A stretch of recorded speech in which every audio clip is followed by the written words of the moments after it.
बिस्मिल्लाहिर्रहमानिर्रहीम। अस्सलाम वालेकुम व्यूअर्स। हर्बलिस्ट मोहम्मद फ़याज़ और मुजफ़ा हर्बल क्लिनिक से आपसे मुखातिब है।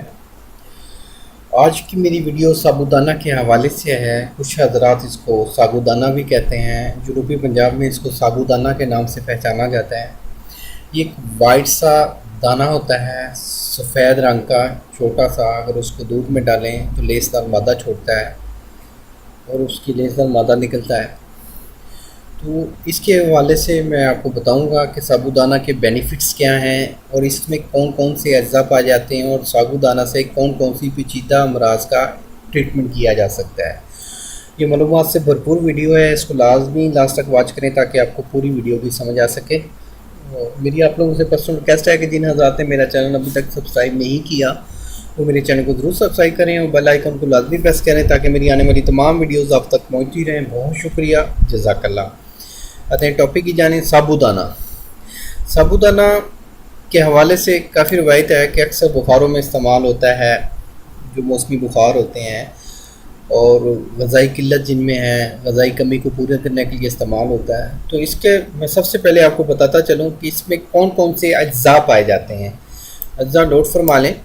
साबूदाना में मंदरजा झेल अज्जा पाए जाते हैं। नशास्ता इसमें 20% होता है, आयरन इसमें 10% होता है, कैल्शियम इसमें 30% होता है, फोलिक एसिड 10%, पोटाशियम 10%, ग़ज़ाई रेशा 5%, विटामिन बी तकरीबन 7% और कैलोरीज भी काफ़ी हद तक इसमें होती हैं। एक ग़ज़ा से भरपूर ये डिश है। इसको आप इसकी खीर भी बना के इस्तेमाल कर सकते हैं। आप इसको वैसे दूध में डाल के भी इस्तेमाल कर सकते हैं।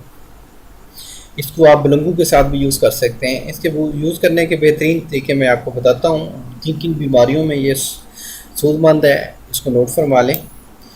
साबूदाना को अगर तुखम बलंगू के साथ मिलाकर इस्तेमाल किया जाए, दूध आधा कप हो, उसमें 1 चम्मच तुखम बलंगू, 1 चम्मच साबूदाना भिगो दें, उसके ऊपर फिर आधा कप डालें दूध का, तो ये अंतड़ियों की खुश्की जिन हज़रात को है, कब्ज़ गैस का मसला है, अंतड़ियों की खुश्की दूर करेगा, दिमाग की खुश्की दूर करेगा, जिस्म में रतूबतें बढ़ाएगा और मैदे को साफ़ करता है, कब्ज़ गैस का ख़ात्मा करता है। मौसमी बुखार में साबूदाने का इस्तेमाल बहुत मुफीद है। ये जल्दी हज़म होने वाली खुराक है। अक्सर पेचस और इस हाल में अक्सर डॉक्टर साबूदाना रिकमेंड करते हैं। तो साबूदाना बहुत बेहतरीन है। आप इसको मौसमी बुखारों में इस्तेमाल कर सकते हैं। मौसमी बुखार मतलब कि सर्दी लग गई, सर्दियों में बुखार हो गया, गर्मी लग गई बोलूँ तो उसके लिए बेहतरीन है, क्योंकि बुखार में ज़्यादा ग़ज़ाई किल्लत हो जाती है, कोई खाने पीने को दिल नहीं करता। तो ऐसे बुखारों में ये इस्तेमाल करवाना चाहिए, बेहतरीन रिजल्ट देगा। खसरा और तपदक में इसमें साबूदाना का इस्तेमाल बहुत मुफीद है। साबूदाना का इस्तेमाल तमाम जिस्मानी कमज़ोरियों को रफ़ा करता है। ये भरपूर ताकत देता है, क्योंकि ये भरपूर ताकत से ग़ज़ाई चार्ट से भरपूर ये एक डिश है। इसको आप ये जो साबूदाना है बेहतरीन ग़ज़ाई क़ुव्वत फ़राहम करता है। और साबूदाना का इस्तेमाल बसारत यानी नज़र को बहुत तेज़ करता है, बेहतरीन है। इस अगर सर्दियाँ हैं, सर्दियों में मछली के साथ उसका जूस मतलब कि उसका जो क्या बोलते हैं, सॉरी मैं लाइव वीडियो में होता हूँ, मेरे पास सामने कोई बुक वगैरह नहीं होती, ठीक है, मेरे अपना नॉलेज होता है।